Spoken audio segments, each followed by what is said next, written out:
Welcome to Women's Sports Weekly, where women's sports happens every day, but we talk about it once a week. I'm Danielle. And I'm Carolyn. Women's Sports Weekly is a podcast where we discuss the latest news, explore interesting stories, and share our love for women's sports. Follow us on Instagram, YouTube, and TikTok at Women's Sports Weekly Pod. Follow us and rate us on Spotify and Apple Podcasts. What's going on, Danielle? How has this past week been? It's been good. Coming off another work trip, so definitely tired from that. And you and I had another packed weekend. This past weekend, we had some of my family staying in Vail, and we got to see them for a day on Saturday, which was really fun. We drove up to Vail and did a 2-mile hike with my 82-year-old grandmother, my aunt, my uncle, and their 4 kids. And really just seeing them out in nature and us getting to be out in nature with Scout. It was just a really, really fun day, and I just love when we get to see family in our own state. I feel like seeing other people love what we love about Colorado and why we moved out here is always nice for me, and obviously to spend time with family. Like I said, 82 years old and doing 2 miles on the trails. I hope it's me one day. Same. I hope it's the both of us. It was really incredible. We love when we have visitors from back on the East Coast. We really, really do. When we go home to the East Coast, it honestly feels very overwhelming because it feels like there's so many people to see, which is a great problem to have. Yeah, we right? both have huge families. Yes, and we both have a large friend group. So when people come out and visit, it does offer this great opportunity for us to just spend one-on-one time with them and not have to think about all the other things that we may need to do while we're back on the East Coast. So it was a really great day, and we've been hanging out in the city so much, and I've been complaining to you that I feel like a little city rat just to get into nature. It really can make me feel so much better. If I'm feeling down about myself or my mind's not right, I can go into nature and be like, oh, and it could be a 2-mile hike with family, and I can walk out and be like, I feel so much better about life in general. It's making me really excited to camp this coming weekend. First camp trip of the summer. I can't believe it's already July, and just really, really excited for that, especially after Saturday in Vail and seeing the wildflowers. I just can't wait to see more of that and be out there. And we also had softball this past weekend. The Barbies continue to roll on. 2 wins, 2 strong wins. We keep on moving. Was definitely happy with the 2 wins that we had. I had some questionable things, and being 32. Am I 32? I'm almost 32. I'll be 32 this month. I am just like, wow, there's just some things I would never miss in high school. That I dropped a line drive. Granted, it was a few steps to my right, but it was in my glove and I dropped it. And my hitting is just not great. I think you're a little hard on yourself. I get really upset with myself when I don't perform well. There's just some things that I can just tell I'm getting older. Yeah, I do feel my age a little bit more. However, if you're knocking down balls and you're able to make a good play here and there, that goes a really long way in old lady softball. But you know me, I don't like to make any mistakes. So any errors or not good hits, I just get down on myself. But our team is so fun. Always happy to spend time with them. And it's always nice to win. Barbies roll on. We'll continue updates as we head on into the season.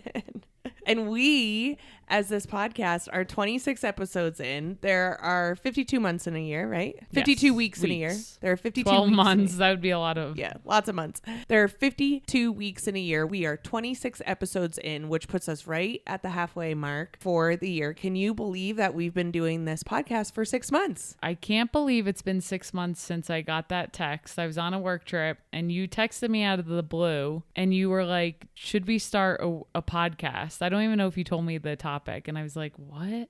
I think I must have. A women's sports podcast. I had no idea what to expect or where you even got this idea from, but I eventually was just like, sure, let's try it. And here we are 6 months later. Can't believe it. I know. I can't believe it either. And I feel like it kind of hit me one day. I think I've been trying to find ways to use my voice in a way that's meaningful. I don't think I realized it at the time, but as now I'm able to reflect, I really feel like this podcast is like a meaningful way for me to connect with my dad. I didn't know it at the time, but I feel like this has almost been part of my grieving process. And I have to shout out my friend Audrey, who just gave me a book about finding meaning through grief. As I'm reading it, I'm like, oh, this is me finding meaning through that whole thing, creating something to make me feel like I have a still have that connection with my dad, even though he's not physically here. I also have this really big thing around me utilizing my voice in a way, and I don't know what that is. I think it's part of the reason why I teach yoga too, is to utilize my voice, but I'm finding that it's very important. So I appreciate that you were down for it, because this is a tremendous amount of work. We had no idea what we were getting into when we both agreed to start doing this, and I love the research, and I love that we get to sit down and talk about the most amazing things occurring within women's sports, and it's a tremendous amount of work. Definitely didn't know what it entailed, but it is pretty special when people on Instagram reach out, or we see the comments on TikTok, and people message us to tell us how much they appreciate the podcast and tell us what they like about it. If you're listening and you've been wondering, should I send them a message? Is that weird? We absolutely love hearing from our listeners, and yes, we love to do it. And it also is nice to hear why that we're connecting. Yeah, why other people like it, and if it's going anywhere for other people. Like, is it meaningful for them? And we have heard from some listeners their thoughts on it, and it's just nice to get that feedback. And especially because we don't get paid yet, we have full-time jobs. I'm not saying that we need to hear from our listeners, but it is nice to hear that it's resonating with people, and that we are creating something that is helpful to people who are just getting into women's sports, who have loved women's sports forever. So thank you for reaching out. Thank you for listening. If you don't reach out, that's totally fine, but thank you for listening, and thanks for being part of this. We, in our relationship, would have this thing that we would do kind of towards the beginning, but we've stopped doing it recently. Each month that we were together, on the anniversary of the month, which is the 5th for our dating anniversary, the 5th of each month, I would look at you and I would ask, should we go for another? Should we go for another month? Are things still going well? Let's check in. Let's talk. And so now I'm going to ask you, we're 6 months in, should we go for another? Yeah, let's see what we got. We got the Olympics coming up, so how could you stop now? That's right. That's right. All right. Awesome. I'm down too. Let's get into the highlight reel for this week. Let's start with the WNBA Commissioner's Cup. The Commissioner's Cup happened last Tuesday, and the Minnesota Lynx beat the New York Liberty 94-89 to become 2024 Commissioner's Cup champions. I think you mean the Kathy's Cup. Well, we do need to talk about Kathy. We do, because her outfit was on point. You know I love purple. She's got the pantsuit down, and she wears it a little bit oversized in a fashionable way. Tell us about the colors. Purple, white. She had some bedazzle on there, and it was like ombre'd out, kind of tie-dye almost. As soon as I saw her on the screen, I was like, oh, damn, Kathy showed up. She said, it's my tonight. cup, and I'm going to look good when I give out these trophies. And she did. So, yes, the Minnesota Lynx are the Kathy Cup champions. The Liberty, the New York Liberty, should have had home court advantage for this game. They had the better record, so they were guaranteed home court advantage. However, they did not play this game at the Barclays Center. They moved to UBS Arena in Long Island, which is over an hour drive because New York is insane. The reason why they couldn't have it at the Barclays Center is because the NBA draft was happening the following day. So they played this game on a Tuesday. The NBA draft was happening on a Wednesday. Could you imagine? Like, do you think that would ever in a million years happen for an NBA team that they would move their game because of the WNBA draft? It's just mind-boggling. It is mind-boggling. There has to be some kind of hierarchy in this, right? Like, a game has to be more important than the draft. Unfortunately, the hierarchy is the NBA over the WNBA. Yeah, and I think that's really unfortunate. I also am having trouble understanding why they couldn't do both. I am not going to pick on our event staff who do the most amazing things to make things happen. But it feels like from a Tuesday to a Wednesday, I mean, we have the Ball Arena here in Denver, and there are things happening every night at Ball Arena. There will be things happening where there's a hockey game one night and then a basketball game the next, and somehow they make it happen. I don't know why there wasn't any foresight that this could potentially be an issue and why there wasn't any preparation for it. The WNBA has so much momentum right now. If you aren't from New York, New Jersey, you don't understand that people don't travel to Long Island unless they're going to the Hamptons. People don't even travel from Brooklyn to Jersey City in New Jersey. If you are on a dating app and you're in New Jersey... I know a few people who do. I know. We know someone who's done it. But if you're in New Jersey and you connect with someone in Brooklyn, you're not very far away miles-wise. But For people in Brooklyn, it feels like they're in a long distance relationship when they're dating someone in New Jersey. It's very close together, but the transportation and the traffic makes it very difficult to get to. Long story long, they had to play this game in Long Island. Stinks for their fans, stinks for the momentum of the WNBA. And honestly, the game looked like there weren't a ton of people there. And that was unfortunate. It really does suck that that was the case. New York Liberty ended up losing. Can't say it was for that reason, but just all around disappointing. The New York Liberty came out hot, but they had way too many turnovers. They had 21 turnovers in the game. Bad. Breanna Stewart finished with 24 points for the New York Liberty and 11 rebounds. However, it was not enough because the Minnesota Lynx are the Minnesota Lynx, and we need to talk about them more. And they said after they won, people need to talk about them more because they are that good. Napheesa Collier for the Minnesota Lynx had 21 points. She was named the Cup MVP. She's so good. She's great. However, in that game, Bridget Carleton went off. She played lights out. She had 23 points. She had 6 threes. Napheesa Collier, when she took the MVP. She literally tried to give it to Yes. Bridget, and Bridget was like embarrassed and was like, I'm not taking this from you. And Napheesa was literally pushing it on her and said that she should have the MVP trophy, which was honestly so nice that she did that. Both players had great games. The Minnesota Lynx, I said it a couple weeks ago, they are a sneaky good team. They have the right mix and they are beating teams left and right. So it'll be interesting to see as the season goes on. Winning the Commissioner's Cup, that means that each player on the team gets $30,000. For how little the WNBA players make, that's a nice little bonus right there. Yes. When they were celebrating after, they were asking when that check was going to hit. They were like, is it hitting tonight or tomorrow? I'd be asking too. I'd be like, when am I getting my hands on that extra $30K that I didn't know I was going to get? Receiving money that you don't know you're going to receive. Originally know you're going to. Going into the game, they knew they had the chance to win that, but yes. But it's like finding $20 in your pocket. Yeah, it's like finding $30,000 in your pocket and like, yes, I get to use this however I want. More in WNBA news. Tell us about Angel Reese. I was on the edge of my seat this past Sunday watching Angel Reese. The Chicago Sky played against the Minnesota Lynx, who we were just talking about, and they ended up losing. But Angel Reese became the first player in WNBA history to record 10 consecutive double-doubles in one season. Mm-hmm. So last episode, we had talked about Candace Parker still holds the consecutive double-double record with 12, but that is over 2 seasons. So it was the end of one season going into the beginning of another season. So Candace Parker still holds the consecutive record for double-doubles, but Angel Reese beat Candace Parker's single season record for double-double. So Candace Parker held a single season record of 9 consecutive double-doubles, and now Angel Reese is the first player in WNBA history to get 10 consecutive double-doubles in one season. Is she your rookie of the year? She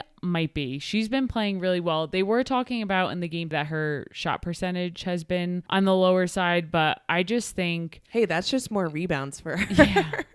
I just think she's been playing really well. You can't teach grit, and she's just been playing so intensely, and the results are showing. So she's definitely up there for me. But this past Sunday, when she did hit her 10th consecutive double-double, she was very close to not getting her 10th point. She scored her 10th point on a foul shot with about 15 seconds left in the game.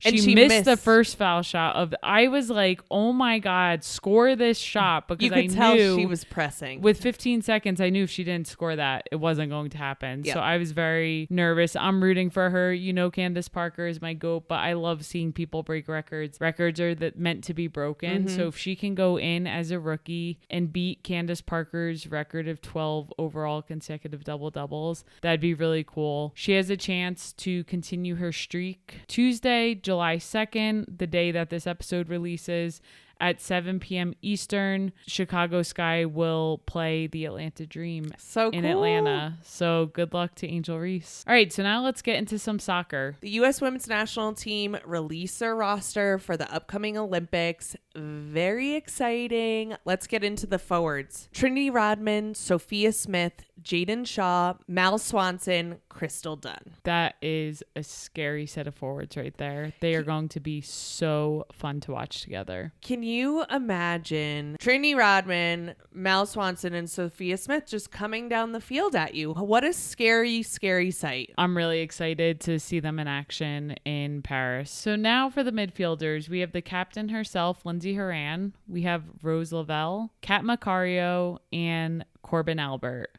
I know there's been a lot of talk about Corbin Albert, and she was definitely one of those people that people are wondering, is she going to make it? We've already talked about some of the comments she's made in the past about the LGBTQ plus community. She said her apology. We'll see. I didn't think she wouldn't make it, playing in the friendlies and seeing her out there, but it definitely has caused some extra conversation around her, obviously, and it hasn't been positive, to say the least. And she's apologized. She apologized because she got caught. I feel like there's still some more room there.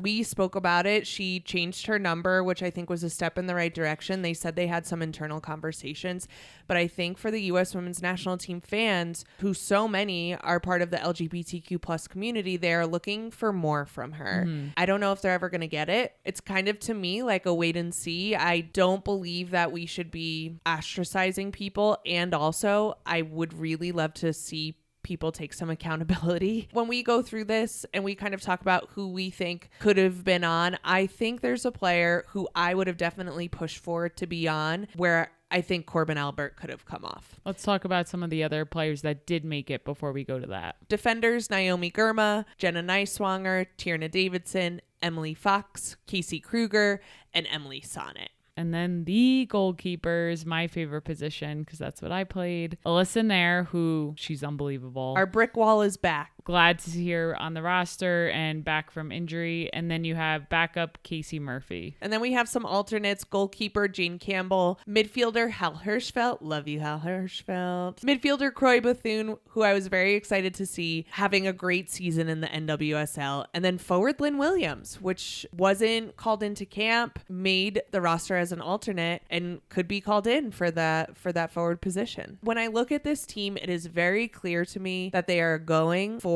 a new look. New coach, new look, and a focus on younger players, developing those younger players, making sure that they get this experience and exposure for the long run. Let's be honest. Spain is very, very good. This is Emma Hayes' first months with the U.S. Women's National Team. Yes, everyone wants to win gold. The Olympics is going to be incredibly difficult to get to gold. I mean, look at the World Cup that we just saw last summer. It was not good for the U.S. No, I think if the U.S. finishes on a podium in any position, it'll be a win. And I hate even saying that because the standard for the U.S. has always been they win gold. Yes.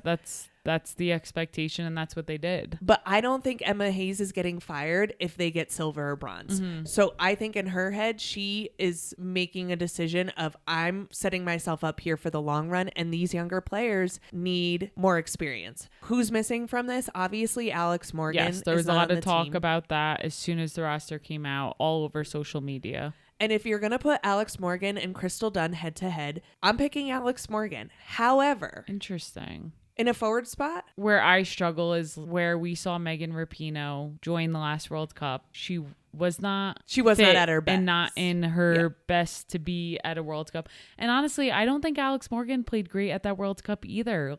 She had plenty of chances to score, and I feel like she just wasn't at her top prime self. I disagree. I don't think she should have been on the roster, and I'm going with Crystal Dunn in that position. The reason why I too am taking Crystal Dunn is because she's more versatile. And because this Olympic roster is so small, you need players who can play in multiple positions. So yes, Crystal Dunn is listed as a forward, but she's also a solid defender. If someone gets hurt, if someone gets a red card, Crystal Dunn can slot into multiple places where Alex Morgan can slot into one place and one place and only. I just think she's past her prime, and it's unfortunate, but that's what happens. And like you said, Emma Hayes at the end of the day has to put the best players out on that field. Everyone has opinions, obviously, but at the end of the day, the coach is the one who has to make those decisions and live with those decisions. Just excited to see what comes of this team. The other person, and this is where I want to get into the Corbin Albert conversation more, is Lily Johannes. Currently lives in the Netherlands. came and played for, I think it was probably 20 minutes for the U.S. women's national team. When she actually got on the field, scored a goal. Lily Johannes was a long shot. However, she looked so natural and composed in the short amount of time that we did see her. This would be a long-term play for me if I was Emma Hayes.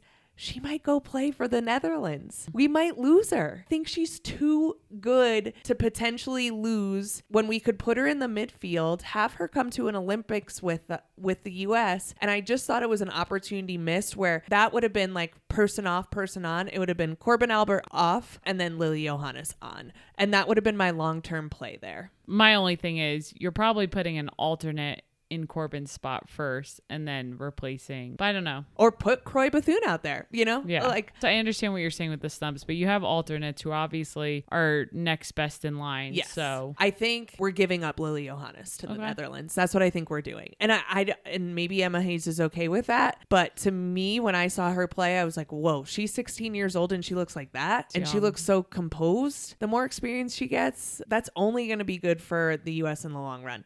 The other person who was at camp who was not added to the team was defender Sam Staub. I thought she did great when she was in. This is an 18-player roster. They have to make cuts somewhere. I thought she had a great showing. However, who do you take off in the defender list? Yeah. And when you're looking at the defenders, Emily Sonnet is listed as a defender, but again, another extremely versatile player who can play multiple positions. Honestly, I think this is a great, great roster. Oh yeah, for sure. We'll see what happens in about a month. Let's continue on the Olympics and let's dive into USA Track and Field Olympic Trials. The roster is officially set for the Olympics for track and field, and the athletes definitely put on a show during the trials this weekend. It is so fun to watch. So fun. The sprints are some of my favorite things to watch because it just blows my mind that you train, obviously 4 years since the last Olympics, but every 4 years you have a shot. But it's really your whole life for less than a minute. Like some of these events, a lot of these events are less than a minute, and you are training for this time to shine, and it can go either way. And if you just have a bad day, imagine if you were about to get your period or on your period. I don't think a lot of these women do. I know. They don't have enough body fat, but yeah. I am a different person depending on how my hormones are. I cannot imagine if you're like, oh, well, my hormones are going to be off that day, so I'm probably going to run like shit. Yeah. And I'm not going to get into the Olympics. Everything I've been training for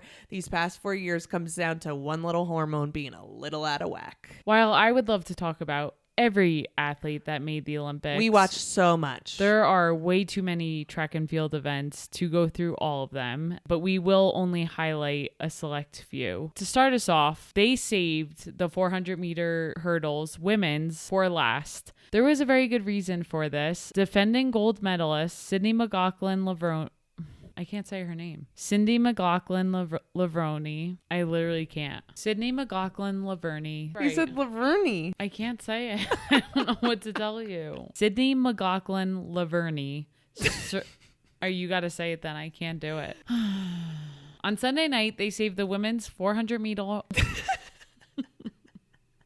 So on Sunday night, they saved the women's 400-meter hurdles for last, and defending gold medalist, I'm sorry, Sydney, but your last name is hard for me. So Carolyn, help me out here. It's only taken us multiple tries. I've tried 20 times already. Her name is Sydney McLaughlin-Levrone. Thank you. She certainly delivered. We watched her on Saturday night, and she just smoked everyone. And it looked like she wasn't even trying. No, and I don't think she was. you can tell in the semifinals, they're saving some gas for the finals, which was Sunday night. Going into the event on Sunday, just watching her, you could tell she was so just keyed in. Like she was in the zone. We were watching with our friends, Amanda and Phil, and we were saying she's about to just dominate, destroy everyone and win this. Track and field is so interesting, like some of the events, because they're staggered starts, and she was in the 5th lane, and it's always hard to see where people actually are, but you were watching the hurdles and you were like, she's hitting the hurdle before everyone, and that's how you can tell. By the time she rounded the second curve, she just took off. She was just ahead of everyone for that final stretch. She even looked relaxed here. And she was relaxed. It didn't even look like she was trying. She set a new world record, which, by the way, was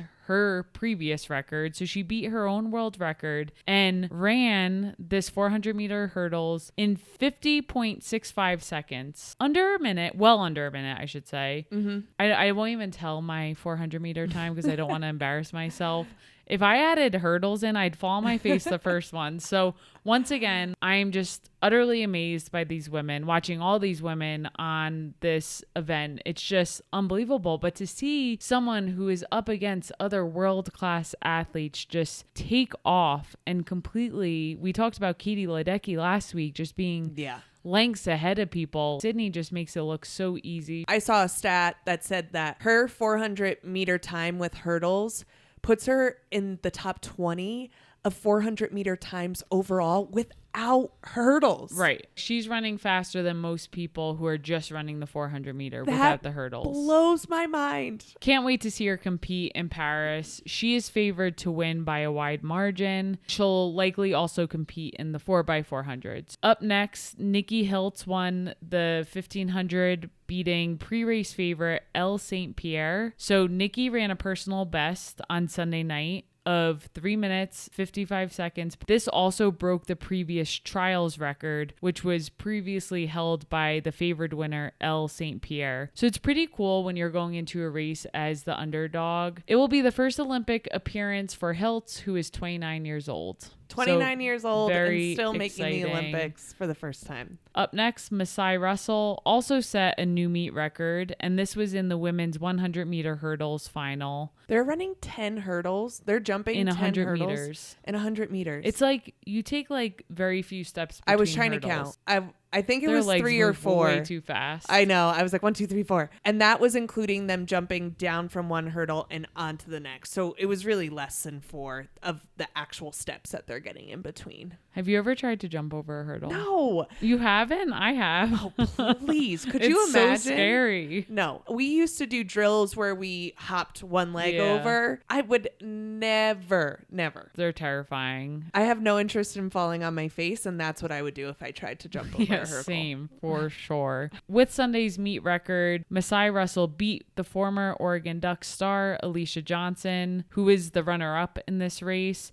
And then Grace Stark came in third place. So Johnson and Stark also both posted personal best times. From a running perspective, of course you want to beat the person next to you. However, when people are just on their own wavelengths of speed, to find a personal best in Olympic trials when the intensity is so high, when the pressure is so high, is really special to be able to do. And then in the 10,000 meters, Winnie Kaladi won, and she ran it in 31 minutes and 41 seconds. That is 6.2 miles in under 32 minutes. She is also the American record holder in the half marathon, which is really cool. And now she will get to add Olympian to her resume and she for is the 10K, and she's 27 years old. And she is a new citizen to the U.S. in the past 3 years. So very cool to see her come in, get to represent the United States. And the excitement on her face, like she completely dropped to the ground. It just was overwhelming. Also in that race, in second and third place came Parker Valby and Carissa Schweizer, but despite them coming in second and third, we don't know if they're going to make the Olympic team or not. And well, this is what we talked about last week. Yeah, and we won't know until July 7th. Oh, I didn't know it was that long. Yep. They did not pass the Olympic qualifying time for this race, which is why we don't know if they'll actually run in the Olympics. So we have to wait until the World Athletics rankings are released to see if they'll make it. When the World Athletics rankings are released, if they're in a high enough spot and they have second and third place, then they can qualify for the Olympics. Yeah. Could you imagine having to wait a whole extra week? That's the following Sunday. So they raced on Saturday, and they won't know until a week and a day later if they qualified or not. I would not sleep. No, I wouldn't sleep either. And I'd be calling everyone at the World Athletics rankings and and sending them my sure resume. Way to not qualify. They'd be like, okay, she's out. Parker Valby is only 21 years old. 21 years old. It's just really unreal to me. She's a 6-time NCAA champion. Every time she was running around the track, there were a lot of gator chomps for her. Yeah, I saw a blow up gator water. Like, it looked like it belonged in a pool that In the someone had. stands. And then her dad had the gator polo and the gator visor. You love that. I hate a visor. If you want me to go on a tangent about how much we don't. visors. Please, no. Parker Valby, she was in the lead the entire race. Winey just took off at the end. It's so interesting the last lap, and this happens in the marathon a lot as well. You have this lead runner and everyone's just kind of trying to keep pace with that person because the 10K is a pretty long race. Like you have a lot of laps. So as long as you can stay within the same area as the leader, you know you can take off at any time. And that's what happened. I actually listened to a running podcast and they were talking about Parker Valby, and it was interesting. They actually compared her to Caitlin Clark. They were like, Parker Valby's kind of like the Caitlin Clark of track and field in college. But what they were saying is it's been really interesting, similar to Caitlin Clark, watching her play in the WNBA and compete with professionals who have been in the league for many years. Now you have Parker Valby competing against professionals who are seasoned professional runners. And there's just some events that she'll be in lead and these seasoned professionals are taking off and kind of making a statement like, we're here. Yeah. Right. So, and almost using her to their advantage. Yeah. She's fast. So they're like, yeah, you lead the way and we'll just hang out back here. Because I know I can take off. Yep. You set the pace. You drive yourself crazy. And then when that bell goes for the last lap, I'm going to take off and leave you in the dust. Thanks for your help. And something I continuously strive for in running is learning how to pace properly. And I think that's what comes with experience. You have these pros and they're like, yeah, I'll use you to pace. And I know I have more in the tank. So I know when it comes time, I'm just going to pass you. Yeah. Why don't you share the name of it just in case people are it's called Some Work, All Play. They call it the Swap Podcast. And they're actually based out of Boulder, Colorado, which is pretty cool. It's a couple who runs it. And I've learned a lot from them. So as someone who strives to be a better runner, obviously not going anywhere fast. And they also just share news and updates and things like that. So I really enjoy listening to them. Then we have Gabby Thomas, who qualified for her second Olympics. This was after winning the track and field trials on Saturday night in the 200 meter. She had the top time of 21.81 seconds. Also headed to Paris for 200 meter, Brittany Brown, who is a first-time Olympian, and ran a personal best during this race. And then Mackenzie Long, who is another first-time Olympian. Interestingly enough, Sha'Carri Richardson was favored to win the 200 meter, came in fourth place. So she did not qualify for the 200 meter, but she will compete in the 100 meter at Paris and the 4x100. It's track and field, and we haven't given any of the field players any love. I was just going to say, we got to get into your side of the competition. Your shot putting. I am not a shot putter. Okay, you want to be hammer thrower. I want to be a hammer still envision thrower. you as a shot putter. But after watching the shot putter shot put this past weekend, I might want to be a shot putter. I told you because that's your calling. They have the most flair out of anyone. There you go. Shot putters from the U.S. who are headed to the Olympics. Chase Jackson. She came out with the golds in the trials. She has the cutest outfit on. Open back, so cool. And then she does great makeup. She does all of her eye makeup really cool. She always has a certain theme. She came in first. Raven Saunders came in second place. Has these long nails on their one hand. On the hand they throw with has really short nails because they need to be able to grab on. They also have grills on their teeth. They also wear a mask when they throw. Very cool. Wow. Love it. And then Jada Ross, who we mentioned last week, the first collegiate woman to throw over 20 meters, who was recently named National Women's Field Athlete of the Year. She came in third and will be headed to the Olympics. So a great little round out. Everyone should follow them on Instagram. Definitely Chase Jackson and Raven Saunders. And Jada Ross, she's a newbie and she gets to go to her first Olympics. They're just great follows and they're really interesting to watch. They put on a show. And I know I said this in the beginning. I wish I could talk about every single event and every athlete who made it because we were watching pole vaulting. We were watching long jump. There are so many cool events. Just so excited for the U.S. and to see them compete. And congrats to all the athletes who have qualified because it just has to be the coolest feeling ever. And watching it this past weekend, seeing it on their face when they realize they qualify, really exciting. Do you think the people who are going to their first Olympics get their tattoo now. No, that's like wearing a finisher shirt of a race you didn't run yet. Okay, so you have to wait. Do not do that. That is bad juju. Would you wear a finisher shirt of a race before running the race? I wouldn't. Okay, so you can't. So they have to schedule their bad. tattoos maybe in France. No, don't even schedule it. Okay, don't schedule. Carolyn, a tattoo lasts forever. Have your moment. Why? That does not need to be the first thing you do. I know. Enjoy Paris, come home, and then get your tattoo. Let's get into gymnastics. The women's gymnastics trials were held this past weekend. Leading into day 2 of the 2-day event, there were 3 injuries that ended the seasons. Oh, and they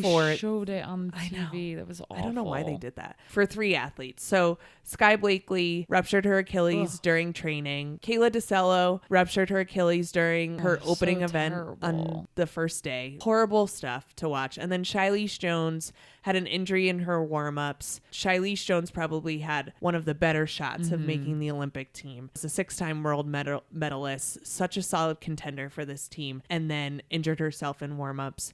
And right off the bat, you have 3 people who are no longer in the running. So we head into day 2. Everyone looked so nervous. Simone Biles looked nervous. The amount of pressure is just so high and the level of difficulty is so high. So I've been watching a lot of college gymnastics and they're getting perfect 10s. And they're getting perfect 10s because they're doing really, really well. But their level of difficulty is a lot lower than what we're seeing with these elite gymnasts. So these elite gymnasts, their level of difficulty is so incredibly high that they don't have to stick everything because they're going based off their level of difficulty and then they get points taken away based on where they make mistakes. You could tell that there were jitters among everyone. It was almost difficult to watch because you just saw them tense, tight, jumping onto the balance beam, falling off right away. And these are the best gymnasts in the entire world. They were just a little bit tight, even on day 2. However, Simone Biles wins the all-around and guarantees her spot to the Olympics. What is very interesting is that all the other players for the Olympic team are chosen by Olympic committee. Well, I don't know why they don't just go based off the score that they got. Why bother having a score when Olympic committee is just going to choose it anyway and Simone Biles is always going to win all around? Simone Biles gets the first spot. There are 5 spots total, and everyone who made the Tokyo Olympics who competed also makes this team. Jade Carey, Suni Lee, and Jordan Childs all head back to the Olympics. They were all on the Tokyo team. This last spot, this 5th spot, was pretty much up for grabs. And Hesley Rivera, Jersey girl, born in Hackensack, lives in Oradell, New Jersey. Wow. Makes it to her first Olympics. That's incredible. Good old Hackensack. That's where we lived prior to moving to Denver in an apartment together. When I saw her name on the screen prior to them even starting on Sunday night, I saw that she was from Oradell and got super excited because that is obviously right around where we grew up. That is so cool. Gymnastics team is set. Track and field is set. We're ready for the Olympics. Let's get into what we're looking forward to this week. What do you have for us, Dee? Before that, real quick, all this Olympic talk, we have to mention the shirt you're wearing. It has a croissant on it. Ooh, what a good... And under the croissant, it says we. It does. So I just wanted to say that because I think it's very nice that you wore that today with all the talks of the Olympics. I'm ready for Paris. If someone would like to send me to the Olympics, if we ever go to the Olympics as coverage, can I get Olympic rings? You should get a croissant on your arm. Okay. Wherever we go, I'll get something that represents. All right. You know I'm always trying to plan out my next tattoo. I'm sorry, Mom. I know you don't want me to get any more tattoos, but I'm always planning the next one. So now, looking ahead, I will talk about the NWSL. The KC Current will play the Orlando Pride on Saturday, July 6th at 7:30 p.m. Eastern at Kansas City, and this will be on ION. Kansas City Current are on a 17-game regular season unbeaten streak. This is a new NWSL record. They are on fire. 17-game unbeaten streak, which I still find the unbeaten so funny, but I understand there's some ties in there. But anyways. You know who else is on an unbeaten streak? Orlando Pride. 15-game unbeaten streak. So let's talk about these two teams. Temwa Chawinga from the Kansas City scored a brace I didn't know what a brace was. Wow. A brace is 2 goals against the Houston Dash last week to move to 11 goals on the season. But Temwa is not the only person with 11 goals on the season. Barbara Banda, who plays for the Orlando Pride, also has 11 goals. They are the 2 leading scorers going up against each other.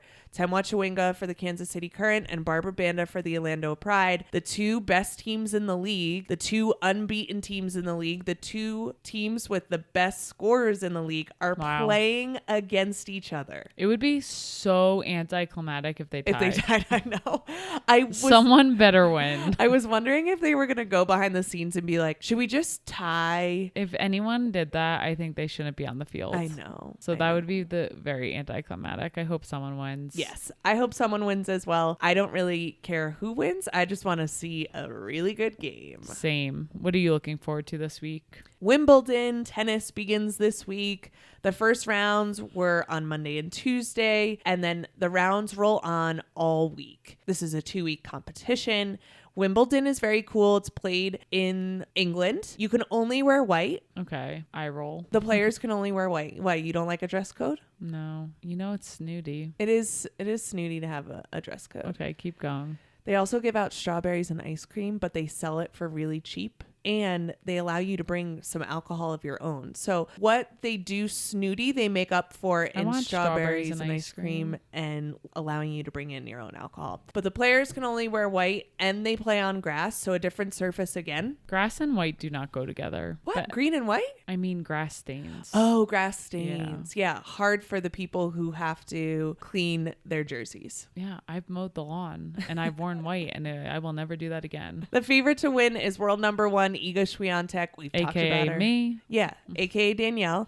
We've talked about her a ton. However, she's never advanced past the quarterfinals at Wimbledon. So this is her chance to do so. Coco Gauff, world number 2, will also be playing. And then world 111, Naomi Osaka, which is a long ways down. Yeah. But she was the person who gave Iga a great match in the French Open. Gave her the toughest match that Iga had to play. Anything can happen. Although Iga's known for dominating on the clay, she's not as much known for dominating on the grass. So we'll see. All of Wimbledon in the US airs on ESPN. Thank the Lord, because the French Open was so difficult to watch. Take a look for those times. They're all going to be early in the morning because we're going to be on London time. That's it for this week. We will see you next week on Women's Sports Weekly. In the meantime, watch women's sports.